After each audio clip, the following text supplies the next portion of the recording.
스포츠.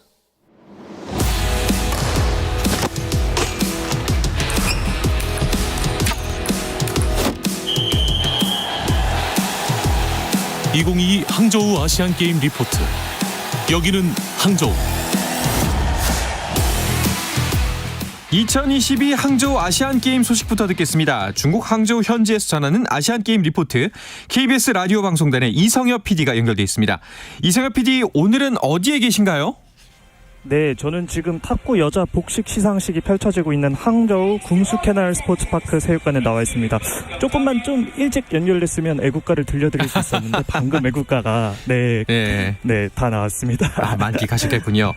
네. 말씀하셨다시피 탁구 여자 복식 결승전 첫 남북 대결이었습니다. 결승전에서 펼쳐질 대한민국이 승리를 하고 금메달을 따냈죠.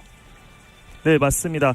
우리나라 신유빈 전지희조가 북한 차수영 박수경조를 꺾고 세트스코어 4대1로 21년 만에 탁구 복식 금메달을 목에 걸었습니다. 이곳은 아직도 승리의 열기가 가시지 않은 분위기입니다. 이번 경기는 아시안게임 대회 통틀어 첫 결승 남북전이었는데요. 세 번째 세트 듀스 상황에서 세트 점수를 잃고 네 번째 세트에서도 듀스 상황이 연출돼 우리 팀 위기가 있는 듯 했지만 두 선수 차분히 포인트를 내며 경기를 승리로 마무리했습니다. 금메달이 확정되고 선수들은 서로 부둥켜 얼싸안았는데요. 북한 선수들 그리고 북한 감독과 짧은 악수를 나눈 뒤 뒤이어 태극기를 들고 환호했습니다. 두 선수는 기쁨에 달려온 코치진과 포옹한 뒤 끝내 눈물을 보이기도 했습니다. 이후 태극기를 들고 카메라 앞에서는 깜찍한 하트 총알 포즈를 보여주기도 했는데요. 이와 대조되게 북한 선수들은 담당한 표정으로 급히 경기장을 빠져나가기도 했습니다. 이곳 궁수캐널 스포츠파크에는 우리나라 선수들을 응원하는 목소리가 곳곳에서 들렸습니다. 특히 준결승전에 이어 전지희 선수를 응원하는 중국인 팬들의 목소리도 들렸는데요. 전지희 선수는 직후 인터뷰에서 중국말로 들리는 응원 소리가 힘이 되었다고도 말했습니다. 또 눈에 띄는 점이 이곳 경기장에 있는데 대한민국 탁구 선수단과 북한 선수단이 관중석 한 공간 앞뒤 자리를 두고 앉아 각 팀을 응원하는 모습을 살펴볼 수 있었습니다. 네, 경기 종료되는 모습을 저도 보고서 이제 생방송 스튜디오로 올라왔는데 항상 밝게만 보이던 두 선수가 이제 얼굴을 가리면서 눈물을 흘리는 거 보니까 마음이 짠하더라고요. 그만큼 감동적인 맞습니다. 경기였습니다. 자, 그리고 남자 탁구 단식에서는 장우진 선수가 동메달을 획득했죠. 네, 그렇습니다. 오늘 오후에는 우리나라 장우진 선수가 남자 단식 준결승 경기에서 세계 랭킹 1위 중국의 판젠동 선수와 경기를 펼쳤습니다. 세트스코어 1대4로 패하면서 장우진 선수는 이번 대회 남자 복식, 남자 단체전 은메달에 이어 남자 단식 동메달을 목에 걸면서 마무리했습니다. 네, 탁구 종목은 그러면 오늘로써 모든 종목이 마무리가 된 건가요? 네, 맞습니다. 지난 22일부터 진행된 탁구 종목은 오늘로 일정을 마무리합니다. 우리 탁구 대표팀은 마지막 경기 금메달 1개를 추가하며 모든 종목에서 메달을 수확하는 대단한 성과를 거뒀습니다. 제가 이곳 탁구 경기장에도 정말 많이 왔었는데요. 우리 선수들 경기 후 힘들었을 텐데 인터뷰 요청에도 활짝 웃으면서 흔쾌히 받아주는 모습에 제가 너무 큰 감동을 받았습니다. 네. 특히 혼합복식 인종훈 신유빈 선수의 준결승 경기가 끝난 뒤 인터뷰에선 한국 취재진이 저 혼자였는데 두 선수가 여유롭게 웃으면서 인터뷰 응해주고 되려 저에게 먼저 고생한다고 전해주던 모습이 아직도 잊혀지지가 않습니다. 우리나라 SNS에서 혼합복식 시상식에 임종인 신유빈 선수의 귀여운 볼하트 포즈, 그리고 장우진 선수가 전지희 선수 옷깃을 챙겨주는 모습이 화제가 되고 있는데, 오늘 일본과의 여자 복식 경기 이후 진행된 인터뷰에서 신유빈 선수가 제가 언니 오빠들에게 포즈를 알려주면 그냥 잘 따라서 해준다, 철없는 동생 잘 받아주는 것 같다 하는 것 보니 우리 대표팀이 경기장 밖에서 서로 웃고 장난치며 끈끈한 팀워크를 잘 다져왔던 것 같다고 확신했습니다. 실력뿐만 아니라 이렇게 귀여운 센스와 마음가짐까지도 겸비해서 앞으로 남은 세계대회에서 활약이 기대되는 부분입니다. 그렇습니다. 정말 이번 대회 너무너무나 수고했다는 이야기 전하고 싶고요. 또 그리고 앞으로 1년 후에 있을 파리올림픽이 더욱더 기대가 되는 탁구 대표팀이었던 것 같습니다. 이성엽 PD 탁구 경기장에서 소식 전해주시느라 고생하셨습니다. 고맙습니다. 네, 감사합니다. 네, 이어서 야구 경기가 펼쳐지고 있는 샤오싱 베이스볼 센터로 가보도록 하겠습니다. 유기성 PD가 현장에서 취재 중인데요. 연결해 보겠습니다. 유기성 PD 연결돼 있나요? 유기성 PD 혹시 제 목소리 들리시나요? 네, 현재 야구장 MNG 상황이 약간 불안정하다고 하네요. 다시 한번 전화 연결 잠시 후에 시도해 보도록 하겠습니다. 일단 쉬었다가 다시 돌아와서 계속해서 이야기 나눠보도록 하겠습니다.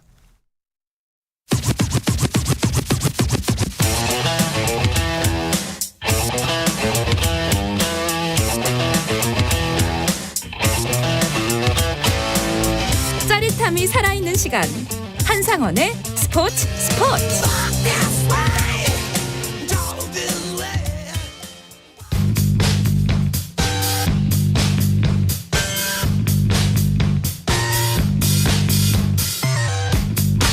자, 월요일이니까 야구 이야기 좀 더 자세하게 나눠보도록 하겠습니다. 아시안게임 소식부터 야구계 이슈까지 정확하게 짚어드리는 스트라이크 존으로 이어가겠습니다. 오늘은 BGN 스포츠월드 이혜진 기자와 함께합니다. 어서 오십시오. 안녕하세요. 네, 자, 야구 기자가 좀 더 바쁜 일정이 아시안게임에서도 시작이 됐네요. 네, 어제였습니다. 류중일 감독이 이끄는 대표팀이 1일 홍콩과의 조별리그 1차전을 치렀는데요.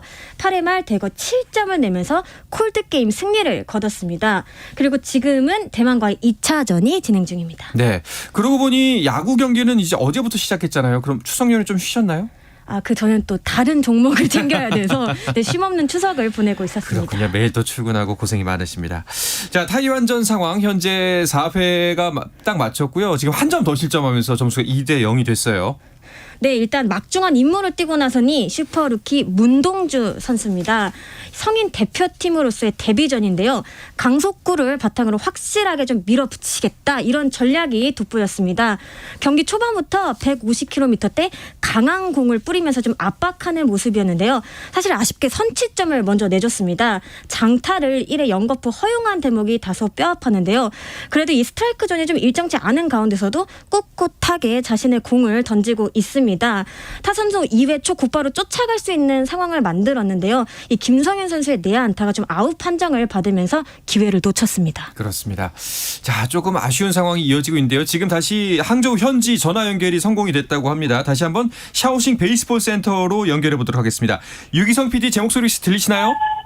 네, 유기성 PD입니다. 네, 자, 우리나라와 타이완의 경기 현재 4회가 막 마쳤습니다. 네, 5회 초로 방금 넘어갔고요. 4회 말에 아쉽게도 이제 문동선수의 터프로 점수는 2대 0이 됐습니다. 이번 대회에서 이제 대만이 차이니즈 타이페이로 그리고 있는데요. 그래서 축구 관객들이 굉장히 많이 와 있고요. 하지만 이제 우리나라 원정 응원단도 와가지고 운동이야, 수상진 이런 것 대한민국 프로야구식의 열띤 응원 펼치고 있습니다. 이번 경기는 사실 굉장히 중요한 경기잖아요. 아시안게임 4연패에 있어가지고 오늘 굉장히 중요한 경기 치르고 있는데 어제 경기 홍콩과의 경기에 사실은 좀 기대에 못 미치는 경기를 보여줬다는 평가가 많았는데 오늘 경기에서 그 우려를 많이 할지 지켜봐야 될 것 같습니다. 네, 어제는 축구 8강전 현장에도 가셨다면서요? 중국과의 대결이었죠? 네, 맞습니다. 아시안게임 3연패에 있어서 굉장히 중요한 일정 중국과의 대결이었는데요. 5만여 중국 관중들의 일방적인 응원 속에서 우리 선수들 2대 0으로 승리했습니다. 전반 18분 후연석의 그림 같은 프리킥 선제골이 있었고요. 또 전반 35분에 송민규의 추가골 나오면서 2대 0 그 점차를 끝까지 유지했습니다. 아마 중계해 보신 분들도 아시겠지만 엄청난 야유와 또 응원이 있었거든요. 중국 관중들의. 네, 우리가 고온 수요가 더 많았기 때문에 우리가 고온 수요하고 있는 동안 중국 관중들이 더 야유를 보냈다. 이렇게 생각하시면 될 것 같고요. 하지만 후반에 이강인, 정우영, 엄원산 교체 투입하면서 주도권 놓치지 않았고요. 차분하게 경기를 승리로 잘 마쳤습니다. 경기 마치고 많은 홍윤석 그리고 정우영 선수의 목소리 들어보시죠. 기분 진짜 최고로 좋았던 것 같아요. 살면서 뭔가 제가 원래는 진짜 안 차는데 갑자기 이건 차야겠다 싶어가지고 승호 형한테 제가 차겠다 해서 전반전에 나간 선수들이 잘 해줘가지고 이렇게 후반에 들어갔을 때 조금 더 부담감보다는 즐거움을 가지고 이제 임했고요. 그리고 이제 다음 경기에 우즈벡을 잘 준비해가지고 누가 나가든 이제 잘 준비해서 좋은 경기 할 수 있도록. 네, 진짜 어제 첫 골이었죠. 홍현석 선수의 프리킥 장면은 이건 게임에서도 이런 골은 못 볼 정도로 정말 그림같이 골대 안으로 빨려 들어가는 골이었습니다. 우리의 4강 상대는 우즈베키스탄으로 정해져 있었죠. 네, 4일 수요일 저녁 9시 우즈베키스탄과 중국과의 경기를 치렀던 황룡 스포츠 센터에서 다시 한번 준결승이 펼쳐집니다. 이게 사실 중국이라는 산을 넘었지만 더 큰 산이 기다리고 있는 거랑 비슷한데요. 성인 대표팀도 까다롭지만 아시안 게임 출전 연령대에서는 더 강한 팀이 바로 이 우즈베키스탄입니다. 또 우즈베키스탄은요 5년 전에 자카르타 팔렘방 아시안 게임 8강전 기억하시는 분도 계실 텐데요. 당시 접전 끝에 우리가 4대3으로 승리했습니다. 제가 그때 경기장에 같이 있었는데 손흥민 선수가 있었는데도 정말 끝까지 손에 땀을 쥐었던 기억이 날 정도로 접전이었고요. 그리고 경기 끝나고 황의조, 손흥민, 황 선수가 엄청나게 기뻐했던 모습도 지금 눈에 선한데 우리나라 이번 우즈베키스탄의 경기 꼭 승리를 일으켰으면 좋겠고요. 무엇보다 우리 선수들 특히 공격수들 컨디션이 굉장히 좋습니다. 정우영, 조영우, 홍현석, 백승호 굉장히 골을 많이 넣고 있는데 황선홍 감독도 공격수들 컨디션이 다 좋다고 얘기를 하고 있거든요. 또 실제로 우리 선수도 어떤 선수랑 인터뷰를 해도 서로에게 이런 얘기를 한다고요. 또 내가 골 안 넣어도 좋다. 팀이 이런 것이 중요하다라고 이렇게 서로 신뢰를 보내고 있습니다. 그만큼 컨디션도 좋고 분위기도 좋다는 뜻이니까요. 아시안게임 3연패에 대한 갈망, 우리 국민들의 갈망을 잘 풀어줬으면 하는 바랍니다.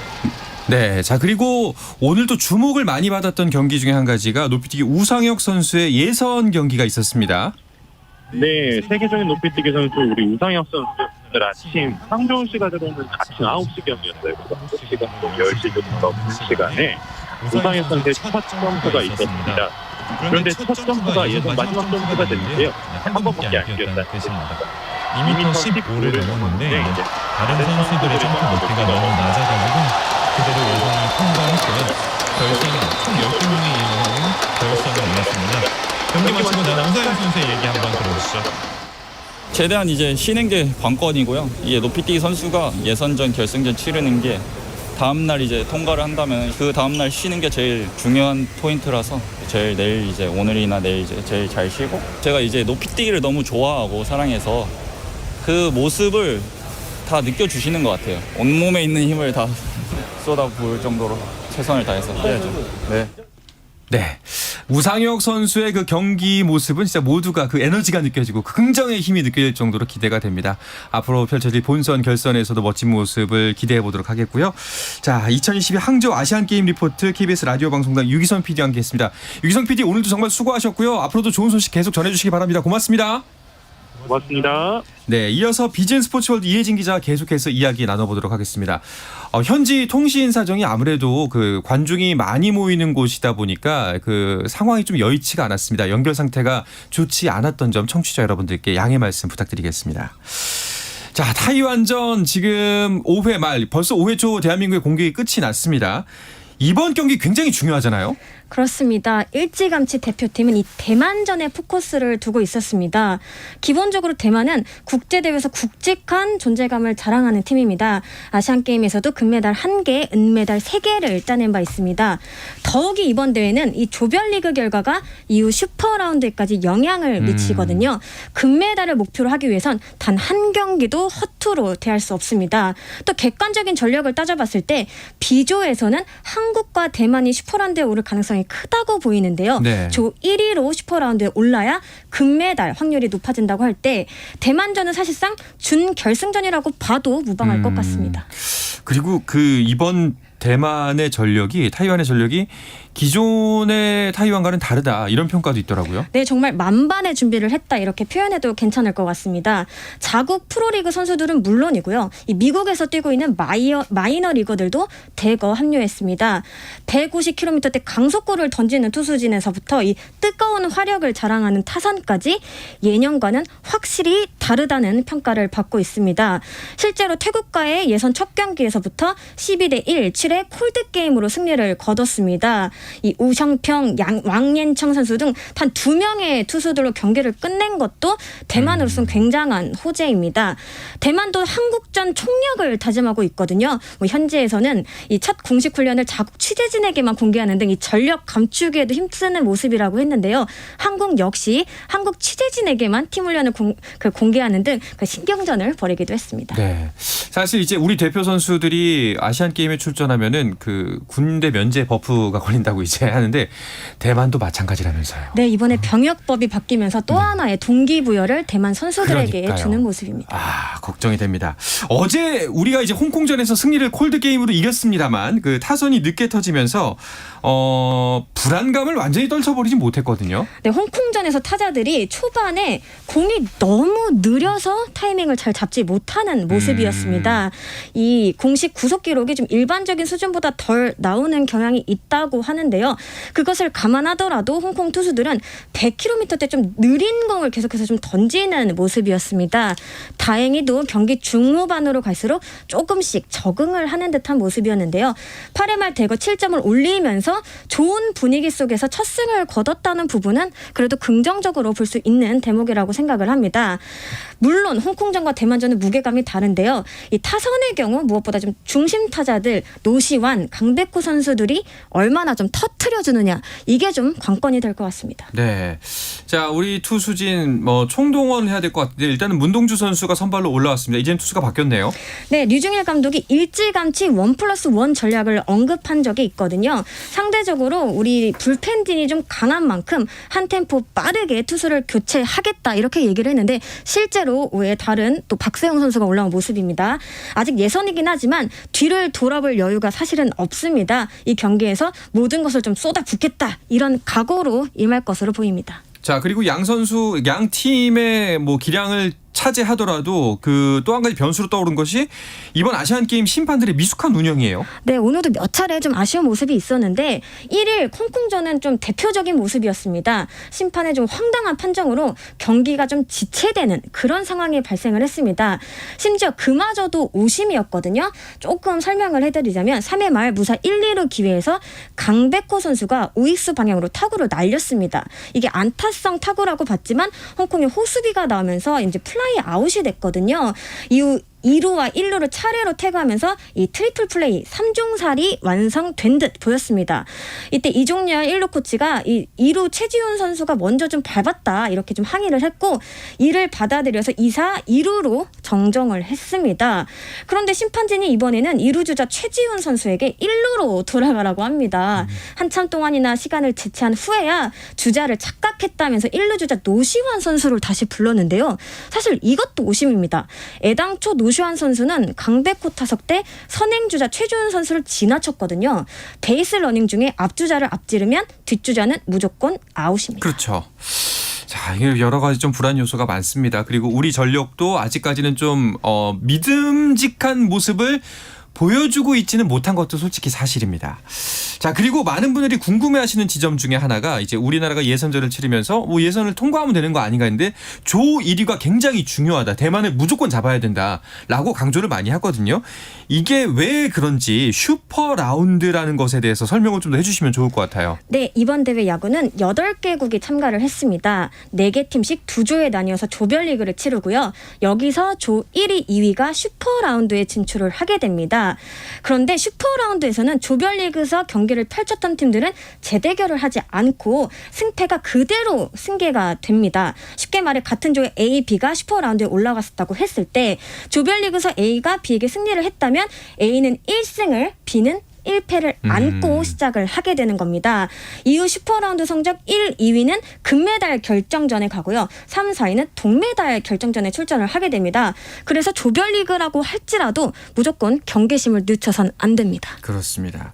자, 이번에 공개된 좀 우리가 경계해야 만한 팀들, 일본이나 중국 팀들은 어떤가요? 네, 두 팀 모두 이제 A조에서 1, 2위를 다툴 것으로 예상되는 팀인데 일본의 경우 잘 아시다시피 아시안게임은 사회인 야구 선수 위주로 팀을 꾸립니다. 하지만 그렇다고 단순히 직장인이다 이렇게 보면 안 되는데요. 준 프로급으로 실력이 우수한 데다 1994년 아시안게임에서 금메달을 목에 건 기록도 있습니다. 근데 그동안은 좀 촘촘한 이른바 스몰 야구를 중심으로 했다면 올해는 좀 호쾌한 야구를 앞세우고 있습니다. 경험 많은 선수들 또 장타를 지닌 자원들이 많다는 게 또 하나의 특징 특징입니다. 다만 중국의 경우에는 객관전 전력에서 사실 산수 아래로 여겨지거든요. 이 세계 랭킹만 봐도 한국은 4위, 중국은 23위로 격차가 좀 꽤 있습니다. 네. 하지만 이 홈팬들의 일방적인 응원을 등에 업고 있다는 거 이것도 무시할 수 없는 대목입니다. 그렇습니다. 뭐 이번 대한민국 야구 대표팀의 전력이 강하지 않다, 예전만 못하다라는 평가가 나오는 것이 사실이긴 합니다만 그래도 분전해서 힘을 내서 좀 좋은 결과를 냈으면 좋겠습니다. 자, KBO 이야기로 넘어가 볼까요? 오늘도 잔여 경기 일정 이어졌습니다. 네, 오늘 4개 구장에서 더블헤더 포함해 5개 경기가 열리는데요. 수원에서 LG가 2위 KT를 상대로 1점 차 짜릿한 승리를 거뒀고요.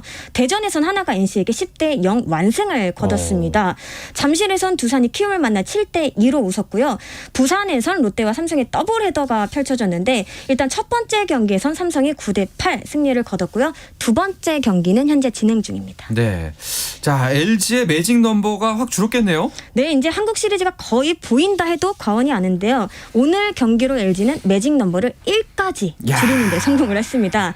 당장 내일 정규리그 우승을 확정지을 수도 있습니다. 3일 LG 경기는 없는데요. 2위 KT, 3위 NC의 경기가 있거든요. 이들이 패한다면 마지막 매직 넘버가 소멸이 되게 됩니다. LG가 종전 정규 시즌 1위를 차지한 건요. 마지막으로 한국 시리즈 정상에 올랐던 1994년입니다. 20세기군요. 그렇군요. 자, 과연 LG 팬 여러분들께 이 명절 선물로 이 우승 바로 내일 전해줄 수 있을지 내일 경기 결과 지켜보시면 좋을 것 같고요. 일단 지금 가장 관건은 프로야구에서 5위 대결입니다. 근데 뭐 SSG와 기아는 오늘 경기 없었어요. 네, 그렇습니다. 9월 30일, 10월 1일 인천에서 두 팀이 맞붙었습니다. 사실상 이 포스트 시즌 가느냐 마느냐 결정지을 정말 큰 경기로 보여졌는데 5위 SSG가 두 경기 모두 그것도 10회 연장 접전 끝에 가져갔습니다. 당초 두 팀의 간격이 0.5경기 차에 불과했거든요. 이 2연전 결과로 2.5경기까지 벌어졌습니다. 이제 정말 얼마 남지 않은 상황에서 2.5경기 꽤 크잖아요. 맞습니다. 지금 SSG는 11경기, 기아는 13경기가 남았습니다. 이게 산술적으로 불가능한 숫자는 아니지만 2.5경기 말씀하신 것처럼 좀 간격이 커 보이는 것이 사실입니다. 더욱이 이제 현재 기아에는 나성범, 최영우 등 이 주축 멤버가 좀 없거든요. 좀 고민이 클 것으로 보입니다. 네. 자, 이제 이번 주도 프로야구 일정은 계속해서 진행이 됩니다. 이번 주에 좀 주목해보면 좋을 만한 경기 짚어주면서 오늘 방송 마무리하도록 하죠. 네, 일단 LG가 매직 넘버 1개를 남겨놓은 가운데 이 중위권 팀들의 경쟁이 여전히 치열합니다. 특히 3위 NC, 5위 SSG는 자리를 좀 지켜야 돼요. 근데 공교롭게도 두 팀이 이번 주에 5차례나 만납니다. 여기에 두산이 조금씩 좀 발톱을 키우고 있는데 9월 한 달간 15승 1무 6패를 기록하면서 소리 없이 가장 좋은 성적을 거뒀거든요. 기세를 몰아서 내친 김에 3위까지도 도전하겠다 이런 각오인데 이번 주 키움 롯데를 만납니다. 그렇습니다.